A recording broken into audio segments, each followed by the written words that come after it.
안녕하세요. 이번 시간은 스마트폰 카메라의 원리와 개념, 용어들을 알아보도록 하겠습니다. 요즘 스마트폰 카메라 성능은 놀랍게 발전해서 점점 프로급 카메라 성능을 쫓아가고 있죠. 이 말은 여러분이 들고 다니는 스마트폰으로 얼마든지 프로급 수준의 결과물을 만들어낼 수 있다는 말이 되겠습니다. 하지만 디지털 사진의 기본 개념이 없이 찍는다면 어쩌다가 한두 장 건지는 수준에서 벗어나지 못할 겁니다. 이번 시간에 강의할 내용은 여러분이 좋은 사진을 찍을 수 있는 바탕이 된다고 생각하시고 처음부터 끝까지 들으신다면 반드시 도움이 되실 겁니다. 너무 깊이 들어가지도 않고요. 사진 찍는데 꼭 필요한 상식을 알기 쉽게 정리해서 알려드릴 예정이니 딱 1, 20분만 투자하셔서 스마트폰 사진의 기본 개념을 완벽하게 세우시길 바랍니다. 우선 실제 야외에 나가서 어떤 식으로 초점을 조절을 해서 사진을 연출을 하는지 알아보고요. 그 다음 그 원리나 용어에 대해서 자세히 알아보도록 하겠습니다. 실제 초점을 어떻게 잡는지 한번 보도록 하겠습니다. 지금 현재 앞에 아무 물체도 없는 상태에서 이렇게 사진을 찍게 되면요. 자, 그러면 초점이 사방으로 다 맞죠. 자, 무한대 초점이라고 하죠. 앞뒤가 전부 맞아서 앞에도 깨끗하게 뒤쪽도 깨끗하게 나오게 됩니다. 자, 이럴 때 앞에 어떤 물체를 하나 얹는다고 해볼게요. 자, 이렇게 해서 하나 물체를 얹었습니다. 자, 이렇게 돼버리면 초점이 자동적으로 앞으로 맞으면서 뒤쪽은 약간 흐려지게 되죠. 자, 한번 찍어 볼게요. 자, 이때 초점이 완벽하게 안 맞을 수도 있어요. 그래서 이럴 때는 앞에 물체를 한번 찍어줍니다. 그러면 더 선명하게 찍히게 되겠죠. 자, 이런 식으로 우리가 찍고자 하는 피사체를 한번 손으로 터치를 해서 초점을 잡아주셔야 됩니다. 그렇지 않으면 초점이 바로바로 전환이 안 될 경우에는 뿌옇게 나오는 수도 생겨요. 그 다음 물체가 뒤로 가요. 자, 이렇게 됐을 때는 어때요? 이게 한번 초점이 잡혔기 때문에 뒤쪽도 알아서 어느 정도 잡아주죠. 자, 이렇게 잡았을 경우 앞쪽에 물체가 또 하나 있다고 가정을 해볼게요.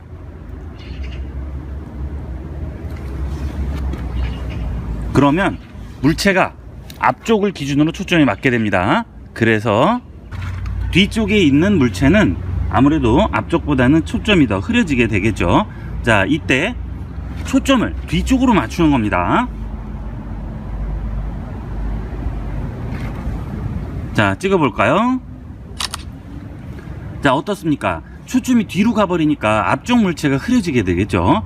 자, 우리가 사진을 찍을 때 첫 번째 전제 조건은 이 초점이에요. 아무리 구도가 좋고 색감이 좋고 다 필요 없습니다. 일단 초점이 맞지 않는 사진은 사진의 그 가치가 떨어지는 거죠. 그러니까 초점을 굉장히 중요하게 생각을 하시고 반드시 초점을 맞춰 주셔야 됩니다.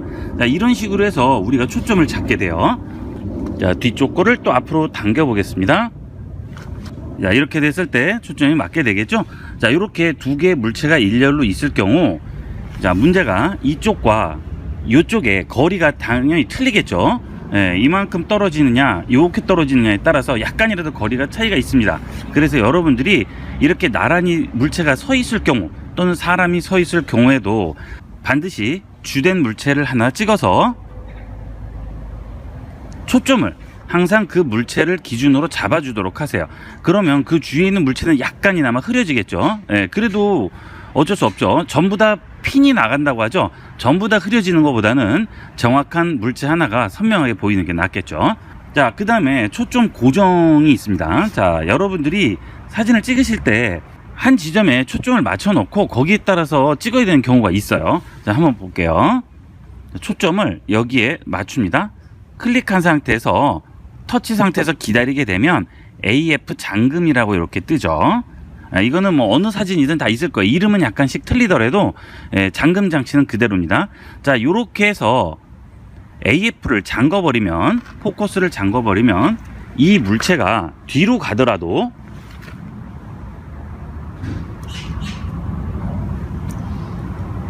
초점이 앞이 기준이 돼요. 그래서 자동으로 초점이 움직여지지가 않죠. 자, 이게 AF 잠금 모드가 되겠습니다. 이 AF 잠금 모드를 활용하면 아주 재밌는 사진들을 연출해 낼 수가 있어요. 예를 들어서 물체를 앞에 두고요, 여기다가 AF 잠금을 주는 겁니다. 자, 잠금 상태를 주고요, 자, 이걸 뒤를 뺍니다. 빼면 자, 초점이 앞에 맞춰 있기 때문에 뒤쪽은 전부 흐려지게 나오겠죠. 일부러 뒤쪽을 흐려주는 거죠. 보케 효과가 되겠죠. 자, 이런 식으로 해서 우리가 초점을 잡아주고 사진을 연출하게 됩니다. 자, 이걸 가지고 풍경 사진을 어떻게 하는지도 한번 볼까요? 이런 경우가 되겠습니다. 주위에 지저분한 것들이 많아서 나는 원하는 부분만 선명하게 나오고 나머지는 좀 흐려주게 하고 싶은데, 자, 이 상태에서는 제가 여기 부분을 아무리 이렇게 찍어도 뒤쪽이 흐려지지가 않아요.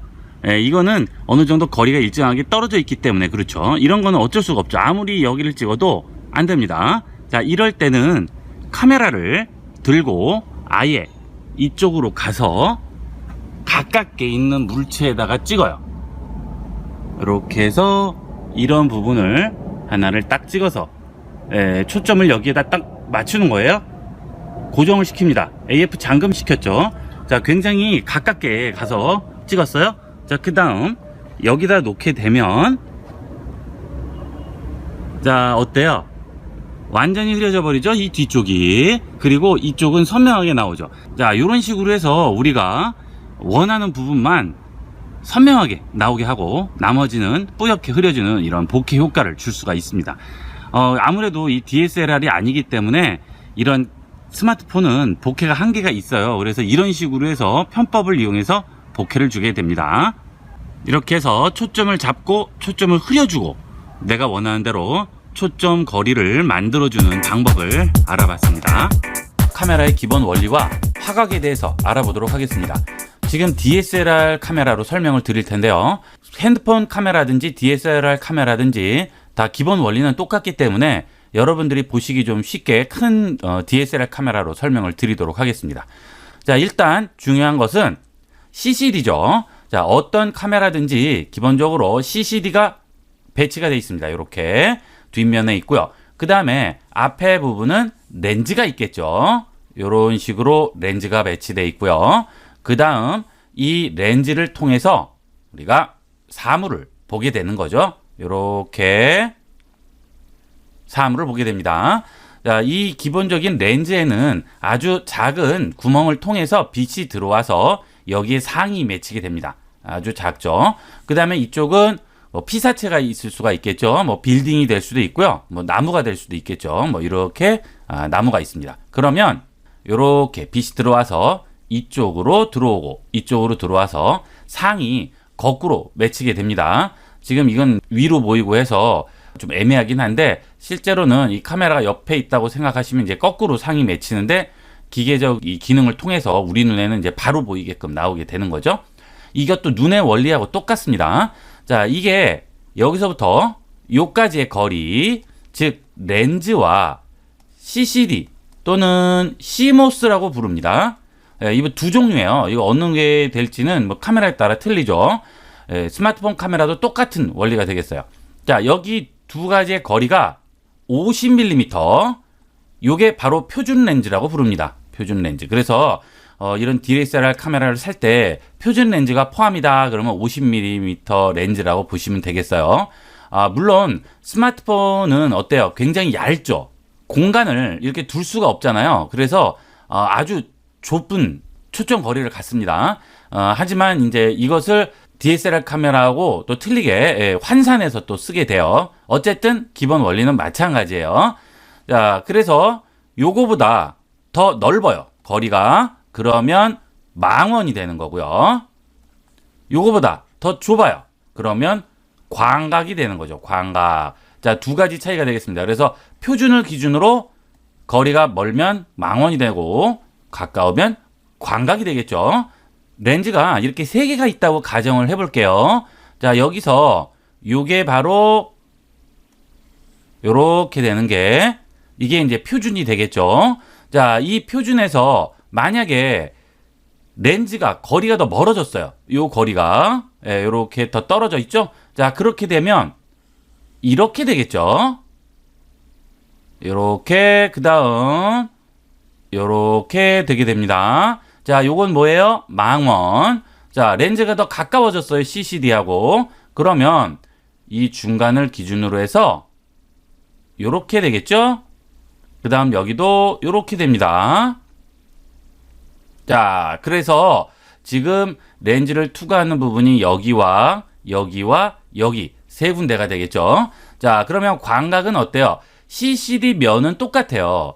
즉 빛이 들어와서 상이 맺히는 요 사이즈는 똑같은데 같은 이 CCD 사이즈 안에 자, 여기서부터 여기까지 넓은 면을 보여주죠. 예, 광각은 그렇게 되고 표준은 여기서부터 여기까지를 보여주고요. 망원은 더 좁은 구역을 보여주죠. 결국은 망원은 어떻게 되는 거예요? 망원은 확대가 되는 겁니다. 확대. 자, 그 다음에 여기 있는 광각은 어떻게 돼요? 광각은 축소가 되겠죠. 기준이 표준 렌즈가 되는 거죠. 스마트폰 카메라도 마찬가지예요. 스마트폰 카메라는 거리가 이렇게 넓게 줄 수가 없기 때문에 50mm가 이제 다르게 또 환산이 됩니다. 어쨌든 스마트폰에도 망원, 광각, 표준이 있습니다. 자, 이런 식으로 우리가 보이게 됩니다. 이게 바로 뭐예요? 화각이 되죠. 화각. 화각. 즉 화각이란 얘기는 망원이냐 광각이냐 표준이냐 이것을 얘기해 주는 게 화각이 되겠습니다. 그러면 신형 핸드폰 있죠? 삼성 갤럭시 S10 스펙을 가지고 한번 간단히 보도록 하겠습니다. 갤럭시 홈페이지에 들어와서 카메라를 살펴보도록 하겠습니다. 자, 여기 보시면 망원이라고 나오고요. 광각이라고 나오고 초광각이라고 나오죠. 자, 이건 뭐예요? 망원은 거리가 아까 같이 멀리 떨어져서 멀리 있는 것도 보이고 가까이 있는 것은 확대가 돼서 보이게 되고 광각은 더 넓은 구역을 보여주게 되겠죠. 초광각은 아주 넓은 구역을 보여주게 됩니다. 이거에 따라서 보통 풍경을 쓸 때는 광각, 초광각 이런 걸 쓰고 사람을 찍을 때는 보통 이제 망원을 이용을 하게 되겠습니다. 심도 카메라도 마찬가지예요. 그래서 이거는 주로 이제 어때요? 셀프 카메라니까 본인 사람을 찍잖아요. 그래서 둘 다 주로 망원 쪽에 가까운 렌즈가 되겠어요. 스마트폰을 구입을 하시거나 하실 때 카메라의 스펙을 한번 봐주시는 게 좋죠. 그런데 문제는 우리가 이런 DSLR 카메라 같은 경우에는 자, 여기 이 앞에 있는 이 렌즈 부분을 늘리고 좁히고 이 경통이라고 하죠. 경통. 자, 이것을 늘리고 줄이고 해서 망원과 그 다음에 광각을 왔다 갔다 할 수가 있어요. 최소한 표준 정도까지는 계속 왔다 갔다 할 수가 있어요. 이걸로 당겨서. 하지만 스마트폰 카메라는 어때요? 그게 안 되죠. 이 너무 두께가 얇기 때문에 이 거리가 나올 수가 없기 때문에 스마트폰 카메라는 이걸 할 수가 없죠. 그래서 어떤 방법을 이용을 합니까? 카메라를 여러 개를 다는 거예요. 그래서 이런 핸드폰 카메라를 보면 렌즈가 자꾸 여러 개를 붙이는 이유가 뭐냐면 바로 광각, 초광각, 망원을 다 따로 놓는 거죠. 그래서 멀리 있는 걸 찍을 때는 이 카메라로 찍고 가까운 것을 찍어서 넓게 찍을 때는 이런 것들을 찍게 됩니다. 자, 이게 바로 광각, 초광각, 망원을 한꺼번에 놓는 게 되겠어요. 그래서 요즘 핸드폰들 보면 카메라가 막 2개씩, 3개씩, 4개씩 붙어 있는 것도 있고 여러 가지죠. 다 전부 이런 이유 때문에 그렇습니다. 그 다음 렌즈의 밝기가 있겠습니다. 이 렌즈의 밝기는 렌즈에 따라서 틀려요. 기본으로 이제 뭐 1을 잡고요. 1보다 점점 수치가 올라갈수록 어두워진다고 생각하면 됩니다. 그래서 뭐 3.0, 4.0 이렇게 올라가죠. 이러면 이제 점점 어두워져요. 그 얘기는 뭐냐면 우리는 어두운 곳에서도 사물을 다 판단을 할 수 있고 볼 수 있어요. 그죠? 근데 카메라는 사람 눈같이 그렇게 정교하지는 않기 때문에 이렇게 어두운 렌즈일 경우에는 어두울 때는 보이지가 않는 겁니다. 그래서 ISO라는 걸 올려서 억지로 밝기를 올리죠. 빛을 좀 더 많이 받아들이게끔. 그래서 ISO 수치가 높으면 높을수록 어두운 데서도 찍을 수 있는데 노이즈가 많이 생기게 되겠죠. 근데 우리는 눈으로 볼 때 노이즈 같은 건 안 생기잖아요. 그죠? 사람 눈은 훨씬 정교하기 때문에 그렇습니다. 자, 그래서 1에 점점 가까워서 또 1 이하도 있어요. 1로 점점 가까울수록 사람 눈같이 이렇게 밝게 보이는 겁니다. 그래서 이 스마트폰 카메라에도 보면 밝기가 전부 다 써 있어요. 자, 그것도 한번 볼까요? 자, 여기 S10 설명 나온 거 보면요. 여기 F1.5, F2.4라고 나오죠. 이게 밝기가 되겠습니다. 그래서 1.5는 굉장히 밝은 거예요. 2.4는 좀 더 어둡게 되겠죠. 그래서 이런 것들 보시고 이제 카메라를 판단을 하시면 되겠어요. 근데 이제 4.0 막 이렇게 3점 몇 대 이렇게 넘어가게 되면 어두운 곳에서는 플래시를 켜고서 찍으셔야 원하는 사진을 어느 정도 얻을 수가 있죠. 이거는 이 정도만 돼도 어두운 곳에서 이렇게 플래시 같은 거 켜지 않아도 어느 정도 잘 나옵니다. 예, 요게 이제 카메라의 밝기가 되겠습니다. 그 다음에 초점이에요. 자, 예를 들어서 물체가 하나 있다고 칠게요. 그러면 초점을 맞춰서 얘가 선명하게 보이게 하죠. 그런데 물체가 렌즈에 가까이 올수록 초점이 얘에 맞기 때문에 뒤쪽은 흐려집니다. 뿌옇게. 자, 그래서 이런 경우에는 아웃포커싱이라는 게 생기죠. 아웃포커싱. 예, 아웃포커싱. 많이 들어보셨죠? 또는 보케. 그렇죠? 예, 날린다. 뭐 이런 식으로도 씁니다. 내가 주로 찍으려고 하는 피사체 외의 뒤쪽 부분은 전부 뿌옇게 흐려주는 그런 사진들이 되겠습니다. 이런 사진이 아웃포커싱이 나온 사진이 되겠죠. 자, 이 뒤쪽 보시면 뭐 거의 구별이 안 될 정도로 다 날아가 버렸죠. 그죠? 이런 부분들. 전혀 구별이 안 됩니다. 자, 사람을 최대한 가깝게 당긴 다음에 가까이서 찍은 거예요. 카메라와 사람과의 거리를 최대한 가깝게 붙이고 뒷부분은 날린 거죠. 이런 아웃포커싱이 나오려면 주로 이제 망원 같은 렌즈를 많이 씁니다. 그래서 인물 사진에는 보통 50mm에서 100mm까지의 이런 렌즈를 주로 활용하는 이유가 아웃포커싱이 더 잘 되기 때문에 그래요. 아웃포커싱이 멋지게 나온 사진들 많이 보셨을 거예요. 자, 그런 사진을 만들기 위한 첫 번째 조건은 피사체가 카메라에 가까울 것, 최대한 가깝게 붙을 것. 뒤쪽 배경은 그렇게 되면 이제 날리게 되는 거죠. 자, 그 다음에 이 아웃포커싱이 잘 안 나오는 이유는 이 피사체가 뒤쪽에 있는 거예요. 뒤쪽으로 갈수록 배경과의 거리가 가까워지면 아웃포커싱은 잘 안 나옵니다. 그러니까 최대한 간격을 넓혀주시는 게 이 아웃포커싱을 만드는 방법이 되겠습니다. 자, 이걸 초점을 이용을 해서 이렇게 잡아주게 되는 거예요. 이렇게 해서 카메라의 기본 구조와 사진의 원리, 용어, 초점을 조절해서 사진을 연출하는 방법, 이런 것들을 배워봤습니다. 이번 시간은 여기까지 하도록 하겠습니다. 감사합니다. 컴퓨터를 배우고자 하신다면 ib컴퓨터교육.com을 추천드립니다. 2000년 서비스를 시작하여 지금까지 IT 교육 컨텐츠를 지속적으로 개발 업데이트해오고 있으며 자격증, 오피스, 그래픽, 프로그래밍, 컴퓨터 기초 등 만여 개의 방대한 교육 컨텐츠를 보다 저렴한 비용으로 이용할 수 있습니다. 지금 바로 방문하셔서 4차 산업시대에 걸맞는 본인만의 노하우를 만드시기를 권합니다.